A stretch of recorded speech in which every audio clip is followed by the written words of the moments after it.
ladies and gentlemen, welcome to another live stream Tuesday. I hope that your week has started well. And setting up tonight's live stream, I think I've forgotten to do something, but we will see as we get through. As always the case, I always feel like this, that I've forgotten something major. But the other thing that I noticed when I was setting my camera is that I can do this. I can move it up and down, because last time it looked like I wasn't close enough to the camera, but I think it was like that, and that's why I'm now in the middle of the screen. So there you go.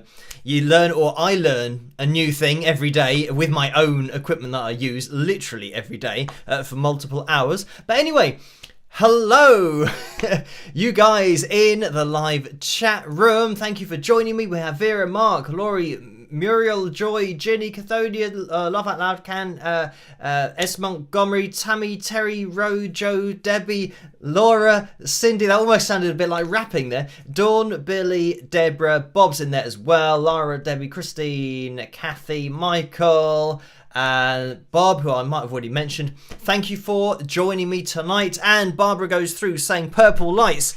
Because I was playing around with the camera, I didn't put on the lights. So there you go. There are the lights. Thank you for reminding me. And that's one thing that I've forgotten. But at least I'm in the middle of the screen, which is good. And it is zoomed in and moved down. That's what I've done. So I can remember for future reference. Right, let me get the names of my patrons up on screen, because they make this all possible in the first place. A huge shout out to you lovely people at the bottom of the screen. I always say they're the foundation of everything that I do, because it's true. All of the live streams, all of the analysis videos, all the cover videos that I've done in the past, and these live streams are all possible because of my patrons over at patreon.com/Wings of Pegasus. And what I normally do on my admin days is do a quick update as to what's going on. And last night, I think I forgot to do it. Not that I forgot to do it, I just didn't have time to do it. And somebody else, I can't remember who it was, commented on there saying, oh, Phil is too busy to read all the comments now on Patreon. And I always go on Patreon and check all of the comments and read all of them. So yeah, thank you guys for all of the comments over there.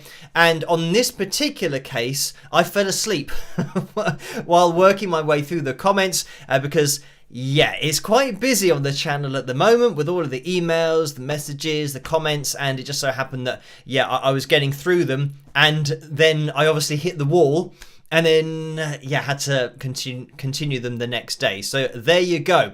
But I do check all of the comments over on Patreon, so don't worry about that. I mean, Patreon is my first place, my go-to social media, even though it's not really social media, but you guys over there, yeah. Last night as well, I was working on something new, and this is where I bring in the poll that's going at the moment in the live chat room that is asking whether, if you find out a performance is mimed or pitch corrected or auto-tuned, whether it affects your opinion of that performance when you then find that is the case. And I'm just doing it for a little bit of market research. I'm not sure whether that's the right thing, but it's just for some information because of what I was working on yesterday. And, you know, true to form, I'm coming up with another thing to work on, even though I haven't got time to work on everything that I need to work on. But it's just something else because of the sheer volume of emails that I'm getting with people asking me, is this pitch corrected, is this miming, is this auto-tune? And not just performances, but releases that were, you know, released maybe back in the 70s or the 80s, and now they've been remastered, and people want me to have a listen to these re-releases to see if they've been pitch corrected, anything like that. But remastering is a different process to remixing. So remastering is just taking the song and tweaking an overall song. So it's, for example, boosting the mid frequencies in order to get the guitars to pop out a little bit more, or to get the vocal to pop out a little bit more, all that kind of stuff. So it's not going in there and changing things about each individual instrument, like pitching vocals or changing, what a guitar's doing or overdubbing something. All that kind of stuff is done at the recording and the mixing stage. Remastering isn't any of that. So if it is starting to be released as a remaster, but it's been pitch corrected, then that's, I don't know what you'd call it. It is misleading, but it's false to say that it's remastered if something has been changed, which is the remixing stage and re-recording, really. So yeah, remasters generally, I haven't found any yet that have been pitch corrected, but it doesn't stop me getting the emails about them. And yeah, just the sheer volume of emails. This is why I'm going to be working on something new. It's kind of tied in to the petition, and I think we've got like 3,500, maybe more than that now, signatures on that, about wanting to know whether something's been pitch corrected or not, because I can see that already in the live chat room that 90% of people say yes, it would change your opinion of a performance. So that's quite a large percentage. Basically, if the percentage is a high percentage, then it means I've at least got a little bit of research and I've got some figures that I can give to people that I might be approaching in the future. Because when I think about trying to bring in something to the music industry, first of all, they're not going to want anything brought in so that people know if they're cutting corners or whether a singer can sing or whether they can't sing or not as accurate as they seem. The music industry aren't going to want that. And I'm sure that the government probably make quite a lot of money from the music industry. And they can probably look after each other. So my thoughts towards bringing in something at a governmental level I don't know why my brain just picked up the mental part of that, but some people could argue that that is the case sometimes. Anyway, bringing something in at that level is going to be really difficult because there's obviously going to be opposition to it, and it's not a life or death thing. It's just people wanting to know what they're buying and essentially what they're listening to when they do buy something, or even when they watch something on YouTube, just knowing what they're watching. But anyway, so what I've been thinking is of an idea and something that I could provide as an independent entity I'm an independent artist anyway. I'm not part of the music industry, and I just do what I do. And with the analysis videos, I, as you guys know, run vocals through pitch monitoring software and analyze them in detail to just find whether it's been pitch corrected, auto-tuned, or if I'm looking at performances and there are parts that are mimed, or it's obviously mimed, then I can point that out as well. But yeah, I'm along the lines of putting something together, or potentially putting something together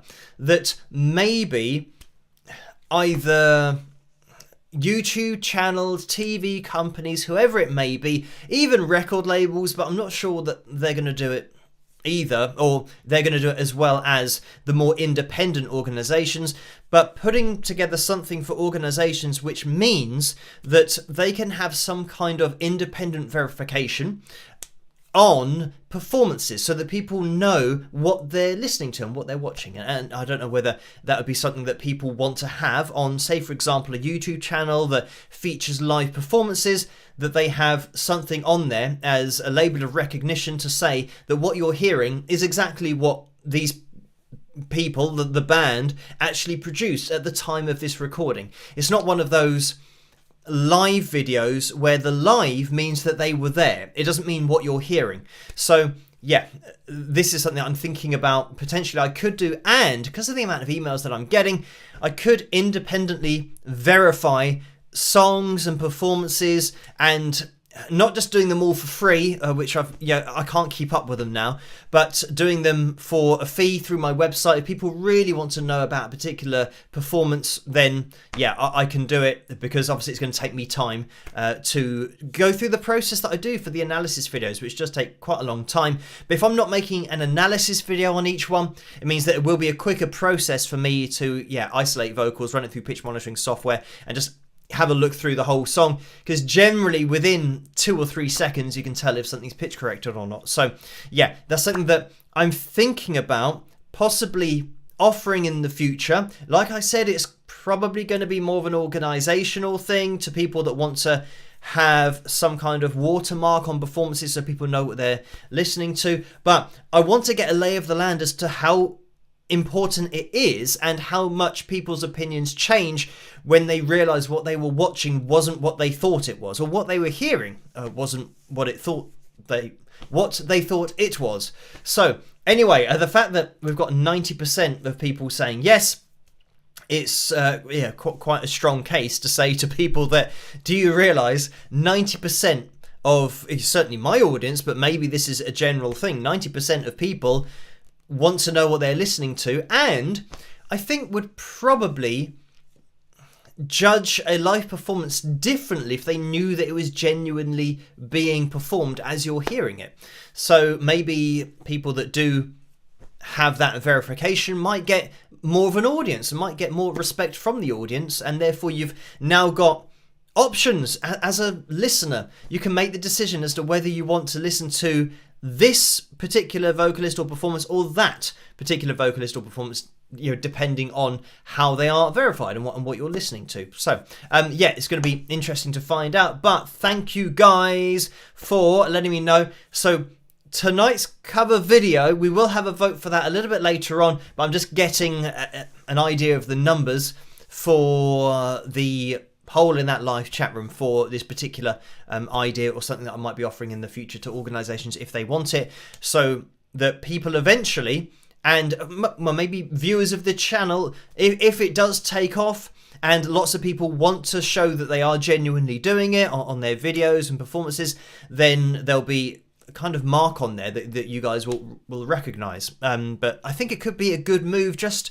in general for transparency, to know exactly what's going on, because you won't believe how deep this rabbit hole goes. And I couldn't believe it. And I know that I've said that I'm going to try and mix in more of the guitar analysis videos and performance videos that aren't pitch corrected.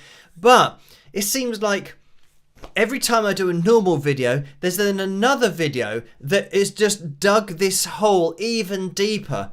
And you won't believe, and I can't believe, how deep this rabbit hole goes as to who is pitch correcting their vocals. It is unbelievable. So I'll probably do another. The problem is, I think it's such a deception on people watching it that I've got to bring it to people's attention as soon as possible.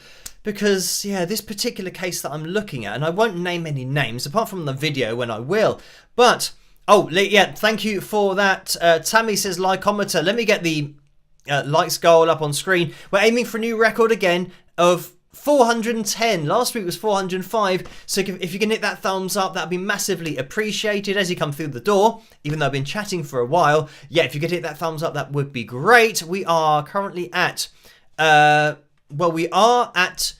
think 2, 3, 4, even though it's a little bit wonky, so I'm going to have to try and find the screen capture. I mean, when I actually set it up, it was so far off, it was ridiculous. So I did set it up before we went live, but then it moves as soon as we go live, which is very helpful indeed. So, there we go, 235 likes so far. So if we can have a spike of the likes, that is great. Hit that thumbs up. So, going back to what I was just saying, I won't spend a lot of time on it, but not naming any names, I will in the video, but this is a vocal coach who is pitch correcting their vocals. And obviously they're selling a course, and they're pitch correcting and they're not just pitch correcting their vocals on like a performance. They're doing it in their exercises. So they go, okay, everybody sing with me. They're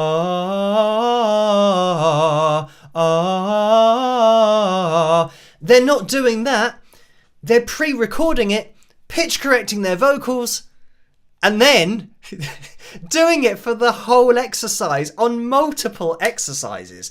So when I say about the music industry and how deep this rabbit hole is, it's even deeper than that. People are judging somebody's voice and therefore deciding to buy a course on something that isn't their voice.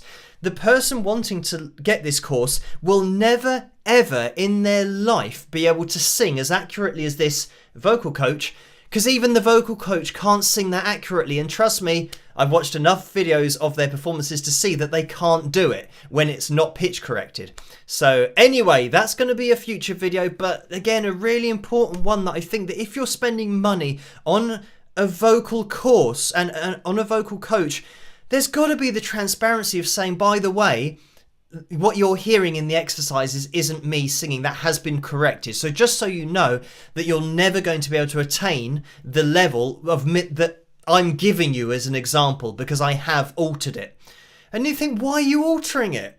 It doesn't make any sense. So anyway, yeah, I don't want to get ranting, even though I can't help but do it just because it is so ridiculous. It's like me sending a guitar course and what I'm playing, I'm not actually playing and haven't got the ability to play. But then people are buying the course on the strength of me not being able to play something and then never mentioning it. That's the half of it. Never mentioning that what I'm doing is actually not true. But then taking the money, yeah, thank you for all of these course orders that I'm getting based on something that I can't actually do. But anyway, let's get into tonight's live stream. A bit of a side track there, but first of all, I know that some of you can't help donating, but you don't have to donate. Just watching is great. Hitting the thumbs up, introduce yourself into that live chat room, and Elaine says it's a 20-minute rant and counting. Technically not, because I started talking about, now actually we had a song. That's, 4 minutes. Then I started talking about the idea that I had and that I didn't post that on Patreon. And it's 21 minutes past. So take away, 5 minutes, 8 minutes? I don't know how long. So maybe 10 minutes. So there you go. But it can seem like it goes on for longer than it does. But these live streams always seem to go quicker. So yeah, it kind of works the other way round. But this is something that I think is important as a musician and an artist myself. It's something that ranks highly on my level of authenticity, or having any level of authenticity. You've got to let people know exactly what's going on, especially if you're selling something. That's the problem that I have with it. If you're just doing a performance and pitch correcting it and you're not telling people, then that's just down to you. But if you're taking people's money for it, then yeah, that's where I kind of draw a line, because I think if you're accepting money for something, you should be totally open about what's going on, especially when people are judging the performance that they're listening to and deciding to split, with their hard-earned cash. Anyway, so yes, you don't have to donate. But for those of you that can't resist, between 45 and 60% goes to YouTube through the Super Chat window, and between 3 and 5% goes to PayPal through the PayPal link, which you can find in the description below. Right, do we have everything on screen that we normally have? I think we do. And yeah, I'm going to bring this poll to a close. Maybe, 11:30? So another, 7 minutes. So have a click on that poll at the top of the live chat room, just to let me know for a little bit of data that I can put into my calculations and things that I'm working on behind the scenes. But thank you, Paul, who donated $2 and says 347,000. Yay! Spike those likes, all y'all rock. So thank you for that, Paul. Did I change this? I did. 347,000 subscribers. So thank you guys for hitting the thumbs up and subscribing, hitting that notification bell, all of that cool stuff. And I had a comment from somebody that said, I used to watch your channel all the time, and this is the first notification for a video I've had in 2 years. So this is why you need to hit the notification bell, because for some reason, and sometimes I mentioned in the past about, let me get rid of that. I mentioned in the past about how if you miss one video, then the algorithm just stops telling subscribers about your videos. So you're very much just always having to produce videos on YouTube, because the algorithm will cancel you to a certain extent. But if you hit the notification bell, I believe you get notified for each video. And I said to the person that I've been doing videos non-stop for 7 years, is it? At least 3 videos and 2 live streams for 7 years. I did a new video every night. I actually used to do a live stream and a video after the live stream every day for 2 years. I'd do a new video, but then on a Tuesday and a Saturday, I'd do a video as well after the live streams. So yeah, that was a little bit crazy. And yeah, after the 2 years, I literally couldn't do it anymore because obviously of the amount of subscribers and the amount of time that I needed to organize everything and spend that time catching up with all of the emails and messages. So by the way, 306. That means we're looking for 104 more likes before the end of the live stream. If you haven't hit that thumbs up, that would be great if you could. It would be much appreciated. And it is going to be a new record tonight for a Tuesday night if we do hit 410. We had a new record on Saturday. Was that 410 or was it 415?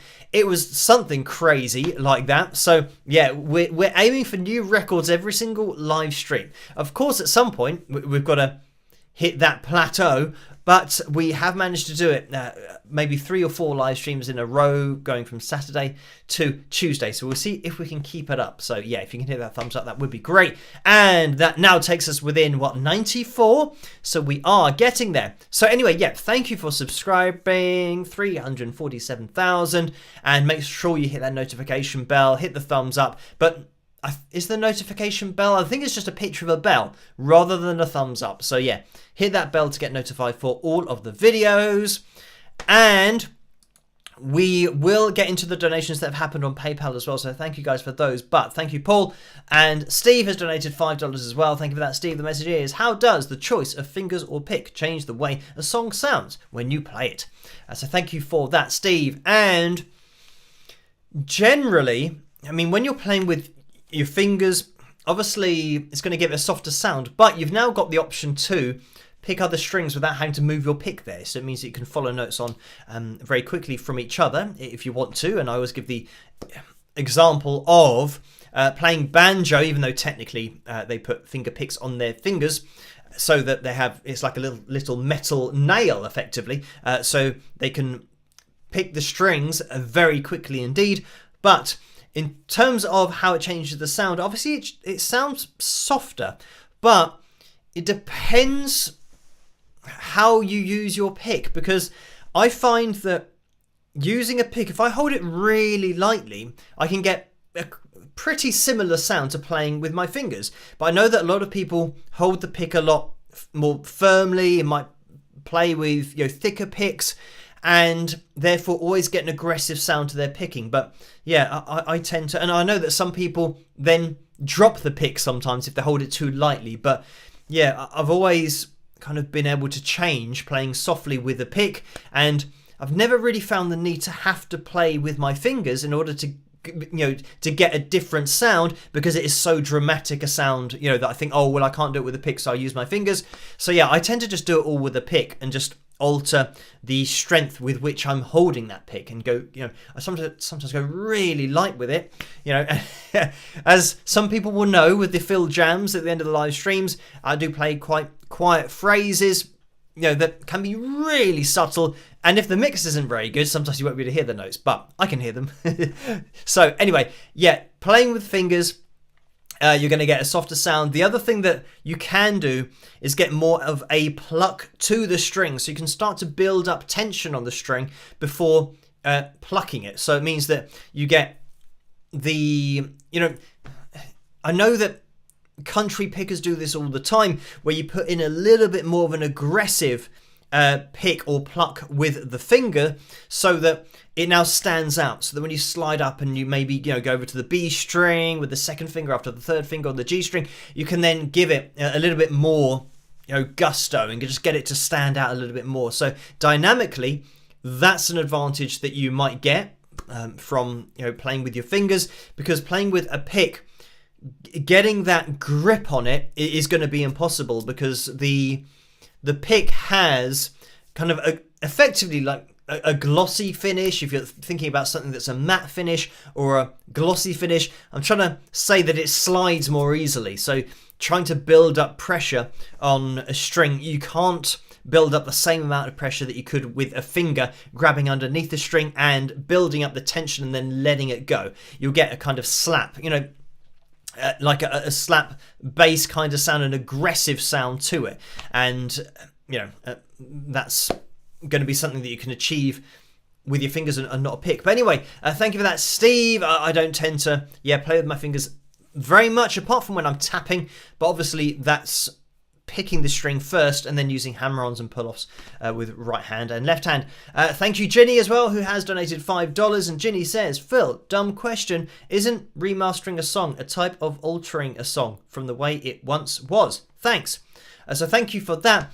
And you're taking the song and you're not changing the song, as in the fundamental elements are still there. So if I was to, like I said, boost the mid frequency, you're not grabbing somebody's vocal and making the vocal louder. You're making that part of the song.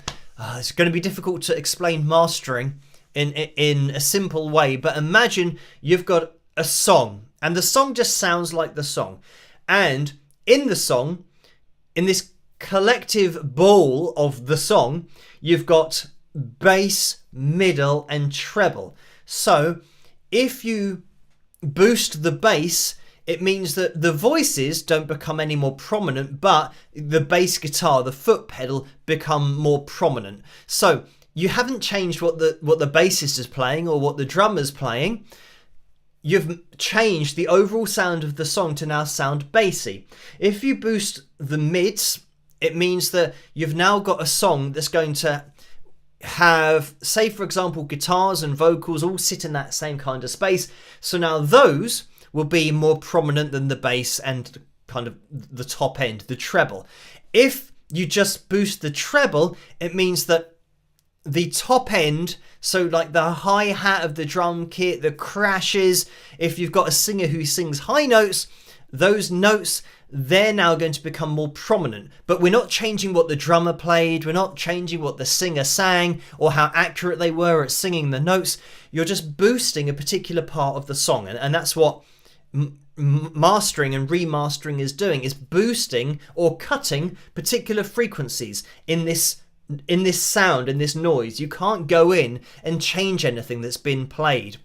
Say for example a singer missed a note, they will still miss the note on the remastered version. It's just whether that note has been, you know, accentuated from a frequency perspective or not. They can't change it. It'll always be the wrong note that they hit, or slightly sharp, slightly flat. So technically it's not changing what was played on the song, it's just changing the overall sound of it. You can't go in there and start, you know, manipulating vocals or guitars or drums or the bass or any timing to do with the drum kit. Yeah, it's just literally, and this is why I say it's an art form, because you're dealing with a noise, just a ball of noise, and it's how you then get that to be balanced. Sometimes with an album, the songs, when they're recorded, they might have done it in different studios or at different times, and then the remastering is getting all of those songs to sound the same. You're not editing anything in the songs, you're just trying to get them to sound like they're recorded at the same studio. So it's like an art form, being able to hear, oh, in that studio the guitar was a little bit brighter, so it means we're going to have to boost the frequencies at this particular frequency to get this song to sound like that song. Because it's got to be on the same album. So yeah, they can't change the notes that were played. They're just dealing with the overall sound. Hopefully that makes sense. Thank you for that, Jenny. And Laura has donated $10 as well. Thank you for that, Laura. The message is, after watching and liking hundreds of your videos the last 2 weeks on the spreadsheet, the algorithm thinks I like every genre of music you've analysed. So thank you for that, Laura. And yeah, this is something that YouTube does. I mentioned it about the martial arts video that I watched, and then you just get hit with loads of martial arts videos. Not that I'm really interested in it, but it was just these people that, yeah, have these force fields. And then, yeah, when somebody doesn't believe in it, they get punched in the face. But we mentioned that on the last live stream. So thank you for that, Laura. Right now, into the donations that happened over on PayPal. So thank you guys for these. And I tell you what, I'm going to bring this poll to a close. to see what happened. Okay, 90% said yes, their opinion would change if they found out that a performance was auto-tuned, pitch corrected, or mimed. But 9% said no. Right, I might actually write this down. 9% yes. 9%, so it's 9 point something and 90 point something percent said no, and 356 people did that. So thank you guys for giving me a little bit of information during the live stream for me to work with in my time away developing different things. But shall I put on, well, I should probably put on the poll for tonight's cover video. So I'm going to say vote for tonight's cover video, hopefully without any spelling mistakes. What do we have? Oh, the reason I say oh is because it's a long title. Oh, and I've mistyped it already. I just, in brackets, died in your... I'm spelling this all over the place. And when I say all over the place, I mean incorrectly. I just died in your arms tonight. Oh, I only had one character left. And in my dreams. There we go. Oh, I forgot to do a capital D. Okay, right. We're just going to start that poll. So vote for tonight's cover video, which we'll be watching pretty soon. I just died in your arms tonight, or in my dreams. So, and those are the two to choose between tonight. Quickly jumping into this PayPal window. Thank you guys for these donations. Roseanne donated £5. Thank you for that. The message is, hi Phil, are there any musicians today who are pioneering changes in the music industry or in the music scene, like Elvis did in the 1950s or the Beatles did in the 60s? Thanks. So I think it's really difficult to pioneer anything nowadays because it's all been done.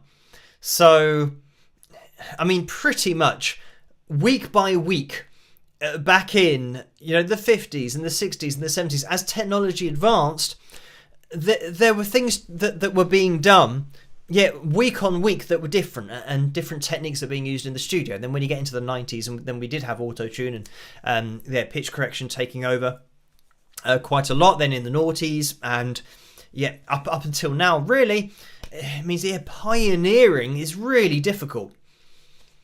And I can't think of anything that I've heard recently where you think, wow, that is a totally different approach to making music or doing something that hasn't been done before. And because I've done a lot of analysis videos, it means that I've seen a lot of stuff. So even stuff that people are seeing now that they think, oh, wow, this is such an amazing thing or different thing to do that's never been done before. I know that, things have been done years and years ago. Like when I say about, I don't even know the year, was it the 20s or the 30s that Roy Schmeck was doing tapping?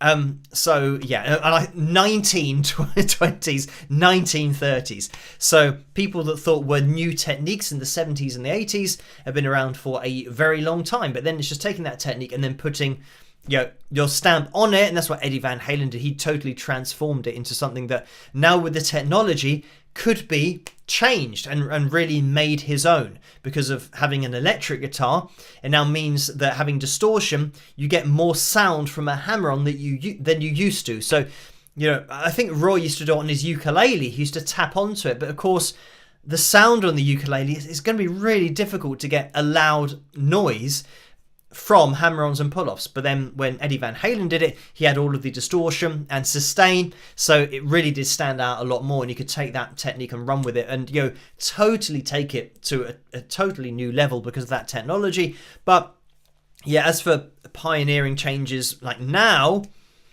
I don't know. Nothing that really stands out, but like I said, I have seen a lot of stuff. So for somebody not to have already done it, it's going to be so rare because of how long people have been trying everything musically and doing things differently musically. So thank you for that, Roseanne. And Elizabeth has donated £10.65. Thank you for that. The message is, Phil, do you like haggis? Easy answer, I don't know, because I've never had it before. So thank you for that question. And there's been another donation that's come through from Nicole for £8. So thank you for this, Nicole. The message is, hello, Phil. The number of followers is constantly growing. Congratulations to experience musical joys and make life more beautiful. Good week, Phil. Kiss and rock. So thank you for that. And Debbie has donated £10 as well. Thank you for this, Debbie. The message is, hi, Phil. Congratulations on another 1,000 subscribers. Loved the Billy Joel analysis. Here is a little something for the travel fund. You are amazing. Love you, Debbie. So thank you for that.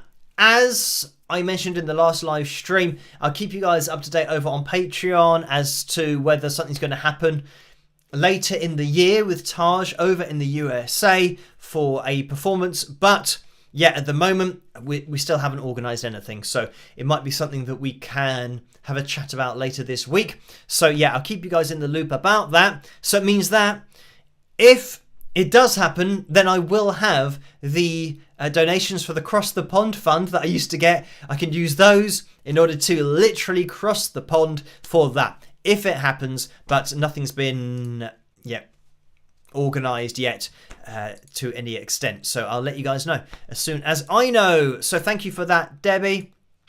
And Tammy has donated £10 as well. Thank you for that, Tammy. The message is, hi, Phil. Congratulations on hitting 347,000 subscribers. What do you think is the biggest challenge facing musicians today? Rock. So thank you for that. I mean, first of all, I'd say that because of the internet, music now is so much more competitive. Literally everybody can record songs, upload it to the internet. So it means that everyone is trying to get everyone else's attention for their music. So yeah, it's hyper competitive now, whereas before there used to just be, artists that were signed to labels, and those were the people that you were choosing between, and they were on the radio, and then all of the competition were between these artists and bands on record labels. Whereas now, independent artists are literally up against signed artists who have millions of dollars and pounds worth of backing and advertising. So yeah, it's a much more competitive marketplace. So therefore, you could say it's a lot more difficult to get yourself heard. So yeah, there's that argument. I know that people say, oh, back in the day it was a lot harder to be signed or be a musician, but it was, I don't know, it's harder now to do it full time because you're literally up against the world, and you have got to say, well, listen to my music rather than the other billions of people that also are making their music. So yeah, but back in the day, I would say that it was harder to be a recording artist because you didn't have the technology where it meant that you had to practice less. And I'm talking about pitch correction, autotune, all those things that have now helped people who might not be at the level that the people were, maybe 50 years ago, because you had to be able to do it live. There's no way of avoiding that, or there's no way of faking it. Unless you were doing it for a TV show and it was being mimed. But then when people came to watch you live, you had to be able to do it. You couldn't rely on auto-tune and post-pitch correcting live performances. So, yeah, it was, swings and roundabouts for those 2 points. I'd also say that the hardest thing for musicians nowadays is for their audience to know what they're doing.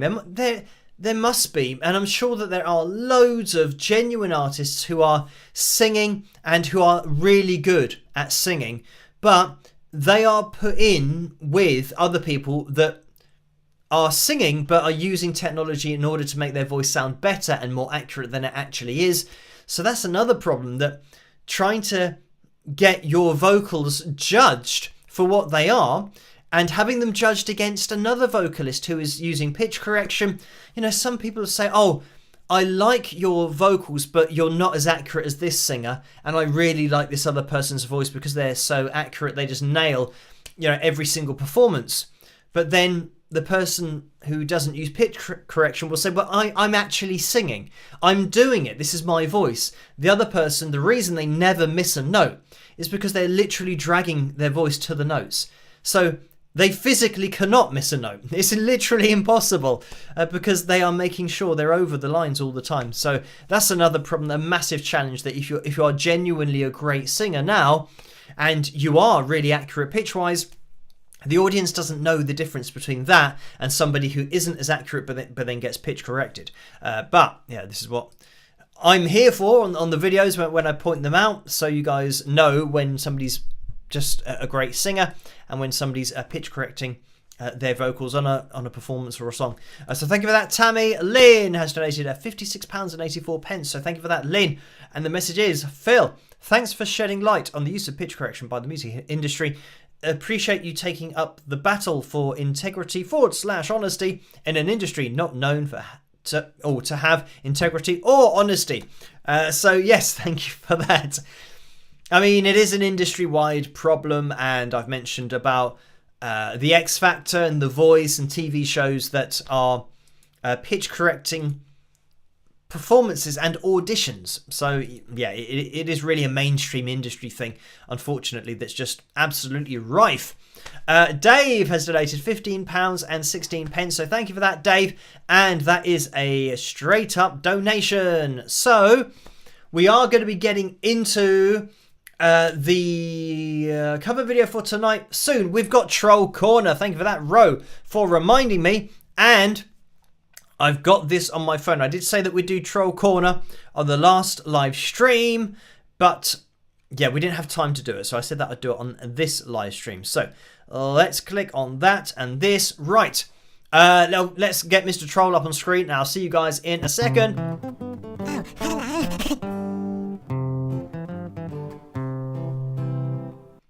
So here we go. First of all, somebody said, and this isn't really a troll, or maybe it is, I'm not sure. Maybe the other things that said in the comment were a bit more trollish, but the main part was, how is it different to playing electric guitar? This is talking about pitch correction. How is it different to playing electric guitar or piano? So somebody's was saying that if I play electric guitar, it's the same as pitch correction because I'm cheating, because you're using electricity to help you play the guitar. And I mean, it's quite a simple answer that I gave to that, that a guitar, electric or otherwise, or a piano, electric or otherwise, doesn't negate the need for me to be able to play it. I need the ability in the first place to play an electric guitar. It's not as if somebody who doesn't play the guitar tries to play the acoustic guitar and says, oh, I don't know how to play this instrument because I've never played it before in my life. I've never had a lesson. And I say, well, don't worry. We'll plug it in for you. Now have a go. And now they're shredding all over the place. You know, sweet picking arpeggios saying, wow, the use of electricity makes this a lot easier. So there you go. That was somebody asking me. And I did explain that to them. So it's just a fundamental question of ability. It doesn't matter electric or not. You've got to have the ability to do it. So that's why it's different to pitch correction. Another person said about pitch correction that it was something that they could do as a child. They could hit each note perfectly. So he didn't see the problem with it. And he said that his parents would say that he hit every note perfectly. And then I think people don't know the detail that we look at things and the detail of pitch correction. Because I said that your parents, even though it sounds like you're hitting the notes exactly, you're definitely not. The greatest singers of all time have never been on the lines, because that's not the way that vocal cords work and how voices work, which I demonstrate in pretty much every single analysis video. So yeah, somebody that thinks they can sing on the lines every time, just sing a scale into the pitch monitoring software, look at it, and see if your voice is going in a straight line on every single line, because it won't. I mean, yeah, it's just not something that's possible. Oh, somebody else said about pitch correction that the example I've given in the video that I was looking at isn't fair. So I said to them that, first of all, it's not about fair and unfair. It's just an objective analysis of a particular song.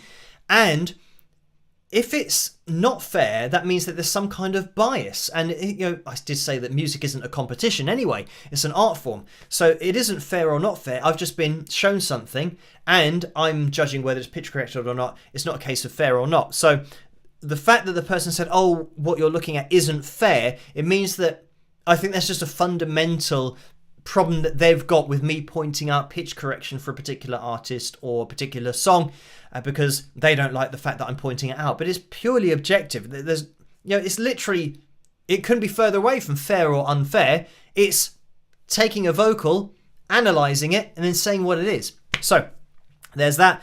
I've made a note of these, so this is why Troll Corner is probably going to last for a while. Where are we at? 10 to midnight. We're okay. Another one says, I don't see the point of mentioning it. Okay, so this is somebody saying they don't see the point of pitch correction being mentioned. And I think I've alluded to this in a previous live stream or previous video, where if somebody's saying to me, oh wow, if I was on a panel and somebody said, oh wow, this singer's so amazing, they're hitting the notes, they're pitch perfect through the whole song, and then I know it's pitch corrected, I can't not say that, because when somebody's saying how accurate it is, there's a reason for that, and I know the reason, but the other people on the panel might not. So I can't just say, oh yeah, wow, they are amazing, I can't believe it. I've literally never seen anyone that accurate in my whole life, and I've watched thousands and I've done thousands of analysis videos, but then I don't mention that the reason for that is that it's pitch corrected. I can't not say it. So this person that didn't see the point in me mentioning it, I think it's a really important thing, especially when people get commended for being so pitch perfect with their voice, but I know that it isn't actually the real voice that we're listening to. Anyway, another person said that my video was nonsense about pitch correction because the thing that bothers more people is over compression. So I don't know, I think less people are, and I did this in my video, I showed the sound of compression on the voice and then without compression. I think more people are bothered by pitch correction, literally changing somebody's voice to be more accurate, than just compressing the voice but not changing the pitch of it. So yeah, that's just my opinion. I think that somebody listening to a song, people aren't asking, oh, is this performance over compressed or not? I think that's more of maybe a producer thing, that people are worried about over compressing vocals, but I'm saying exactly the same that I did in that video. The EQ and compression isn't changing the pitch of the singer's voice and replacing their voice with this new pitch corrected version. So there you go. And this is one that I get quite a lot. Auto-tune is to vocals what frets are to a guitar. So, and I always give quite a simple answer to this. So if I were to pick up this guitar behind me and play it, which I will do if we hit our target. We need 7 more people, by the way, to hit that thumbs up to get a new record of 410 likes. So if I were to pick up this guitar behind me and start playing it, you can see that it has frets on it. So everything that I do on that guitar, people are judging knowing that I have frets on my guitar. Auto-tune and pitch correction on vocals, it's not as if now, when you're listening to their vocals, they've got like something on their face that is showing, oh, I'm using auto-tune here, by the way. So it's not being judged in the same way that somebody can judge something that is quite clearly fretted.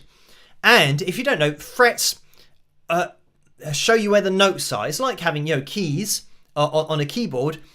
It's going to represent a particular note. When you have your guitar tuned a particular way, then the notes are going to be attributed to the frets, so that you push down on the string, you get a fret. You can have fretless guitars, fretless basses, where it's more like playing a violin. You can slide up and down, and you're going to the right place on the string. So, again, that's something that you choose as an artist, which of those you want to play. If it was fretless, you would see that it's fretless, so you can then make a decision yourself about what you're hearing and the ability of the person who's playing. that's something you can't do if something's been digitally manipulated from a pitch perspective, because you're not being told that. So that's the huge difference between playing a guitar that's got frets and auto-tune or pitch correction. It's just transparency. It's having all of the information in front of you so that you know what you're hearing. So there you go. And that is it for Troll Corner. It was a long one because we did have a bit of a rollover from last live stream. So yeah, thank you guys, the people who have been trolling, because it gives me a little bit of stuff to talk about. But, you know, I always say that the people that do troll, it's just another view. It's more interaction on the channel. So I think it helps me with the algorithm in the end. But yeah, that is Troll Corner for tonight, and I don't know when we're next going to be in Troll Corner, but hopefully it won't be too soon. But I don't get a lot of trolls anyway. That was a collection of, I think, many comments, maybe over the last couple of weeks, few weeks. So anyway, I'll see you guys in literally a second when we say goodbye to the troll. See you then.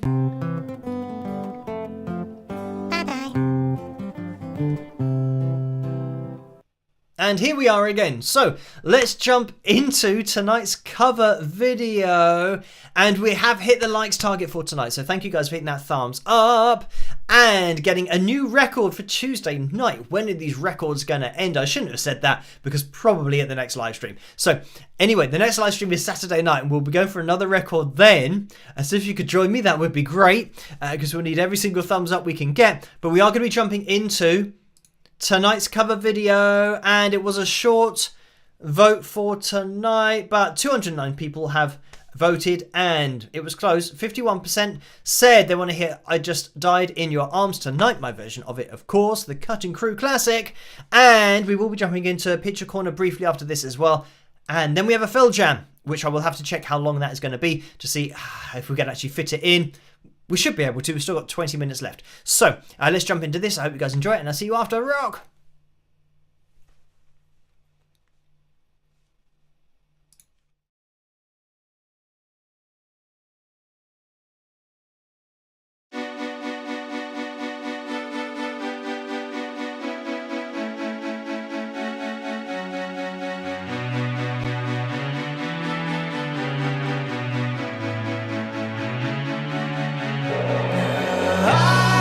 I just died in your arms tonight.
And there we have it. That was my version of I Just Died in Your Arms Tonight. Let me turn that down.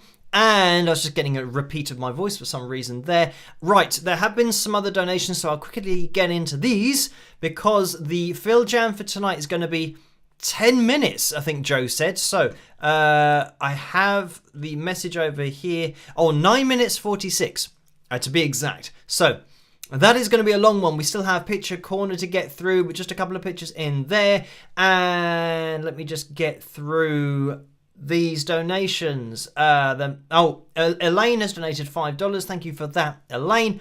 And the message is, have you changed your strings on the strap? Inquiring minds want to know. We don't want to see blood if one pops.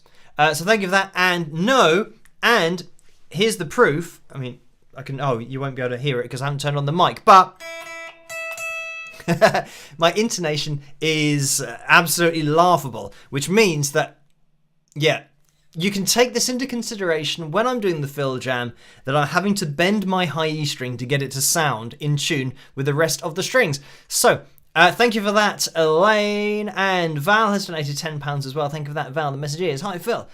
As it's just gone midnight in the UK and now the 21st of February, it would be great if you could wish us a happy birthday. Today, I am many years old. Thanks a lot, Val. So, yes, happy birthday to Val. I hope that you have a fantastic day, even though it's technically, only just begun 3 minutes into, what is it? The 21st. That is correct. Because I always put on the live stream, when I upload it to YouTube, I always have to put the day before. And sometimes I put, well, I think once I put the day that it was rather than the day that it... No, the day that it is rather than the day that it was. Anyway, it's the 21st. So, yes, happy birthday. Many happy returns. Everyone say happy birthday to Val in the live chat room. Right.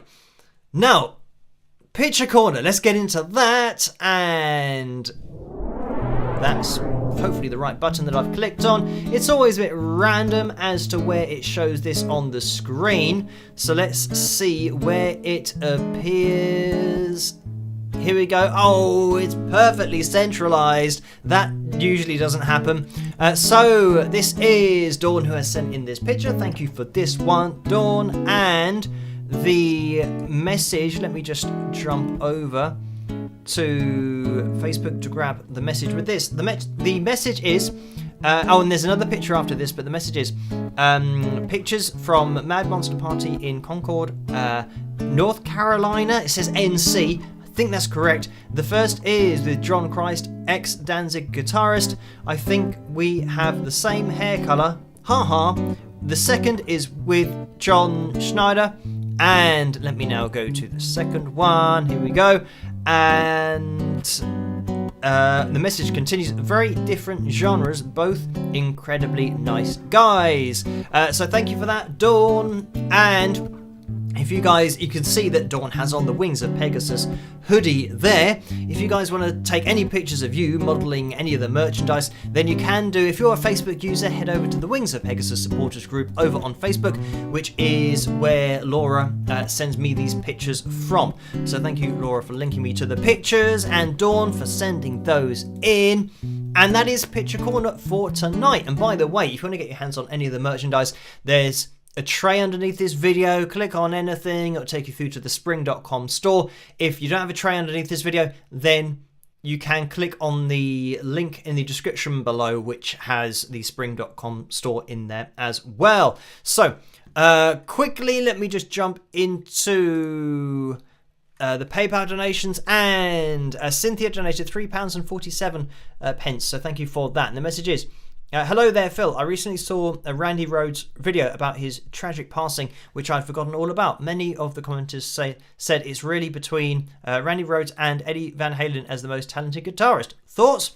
So, yeah, with Randy, I mean, sadly, we'll never know, but a huge part of his playing was, and I don't think he would have actually gone down the route of Eddie Van Halen, because Randy was much more of a classical guitarist. I mean, that's what he started out playing. But then, yeah, he just started, playing guitar because his technical ability, and then playing with distortion, and playing with Ozzy Osbourne. He had all of the technical ability, which means that once you then embellish it with distortion and delay and all these different things, it just kind of sounds amazing. So yeah, Randy, I think probably had he not died when he did, he would have gone on to maybe being more classical, and maybe blending classical technique, neoclassical techniques with distortion, and maybe heavier rock techniques. Maybe he would have been one of the first guys to kind of push that in a totally different direction and take it to a whole new level, whereas Eddie Van Halen was really kind of just about tapping. So yeah, in terms of most talented, of course, it's impossible to say. It's all subjective, and we'll never know, unfortunately. But thank you, Cynthia, for that donation. And Joseph has donated £7.58, so thank you for that, Joseph. And that is a straight up donation. So I think we are now up to date with everything. Let's click on this and remember. Oh, right, I'm going to have to mute the advert there. I've turned on the microphone. Okay, right. So this is what else have I got to do? Oh, zoom out. Zoom out. Oh, and I've zoomed out, so now I've gone down. Can I move that? No. I'm fully zoomed out, so it means that I can't move. I now have to kind of sit in a weird way in order to get the guitar a little bit higher up so people can see what I'm doing. Not that it's that important, but right, this is backing track Seductive Blues Funk in D minor, and this is from Backing Track Full, the YouTube channel on YouTube, obviously, but the YouTube channel and comments are turned off for some reason, so yeah, it looks like it's quite empty, but Backing Track Full, each separate words. Right, as for the levels, who knows what is going to be going on here? Let me know in the live chat room. Let's check that I can hear it to begin with. Let me get my the thing is, I'm sitting quite high up. I'm trying to sit high up, which means that I'm further away from the pedals. Hopefully I'll be able to reach. Let's have a listen to this, see what's going on.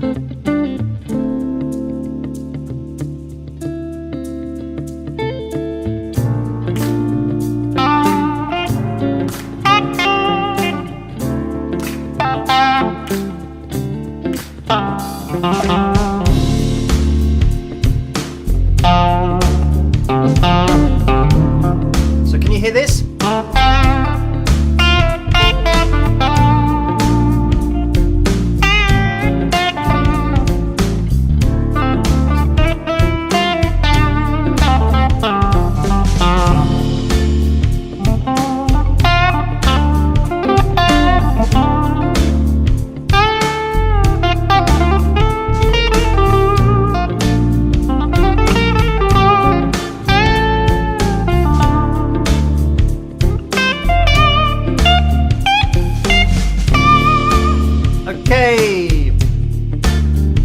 Level's good, apparently. Sounds good, right, well.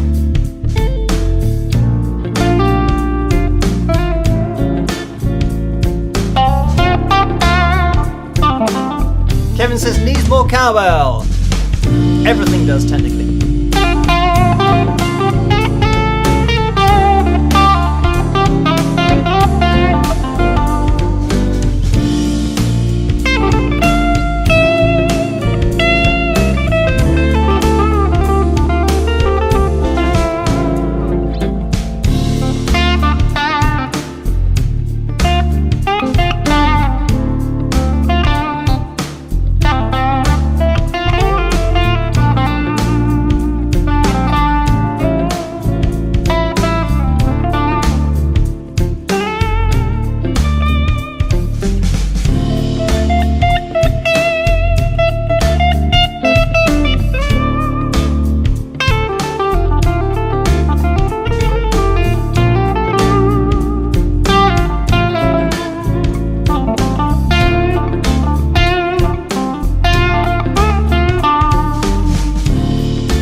and go for what? A bit of clean with wah-wah. I can just about reach it. But it's not because I have very, very short legs. It's because I'm trying to sit higher up. I'm going to have to move so I can get it.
Okay, we might try a little bit heavier. I say a little bit, it could be quite a lot.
Okay, I don't want to go too much heavier than that. Let's try this.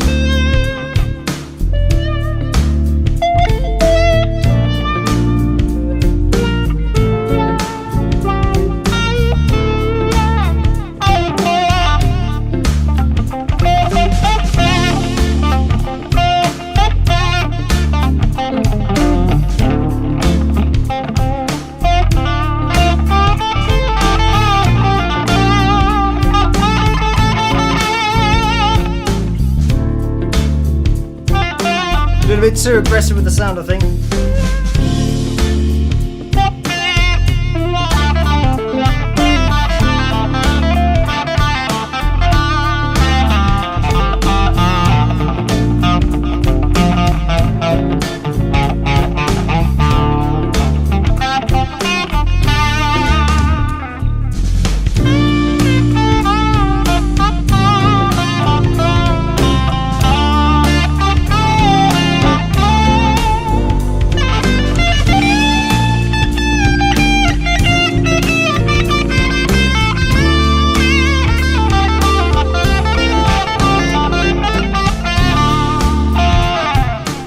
see how we're doing on time. Well, it's been 8.5 minutes already, so 1 minute and 15 seconds left.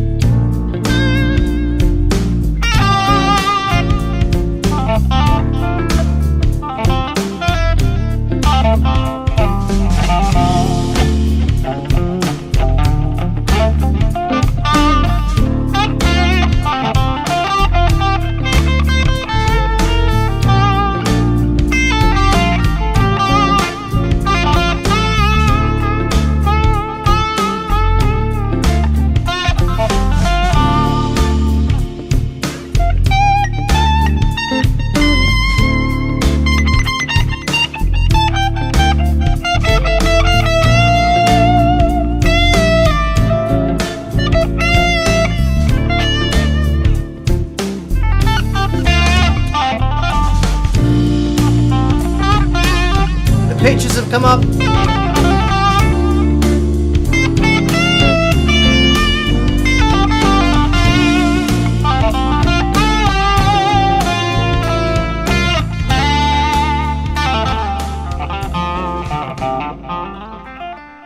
What has driving And that got is to it. do with?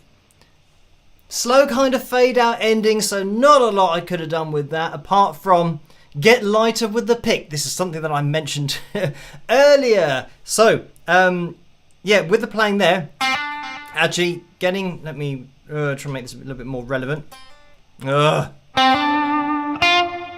This kind of thing. You can be quite aggressive with the pick, but also,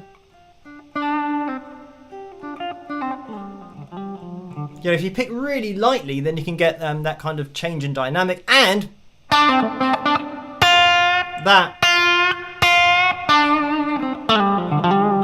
that kind of thing where I mentioned about kind of hybrid picking using your second finger, you can get more kind of aggression.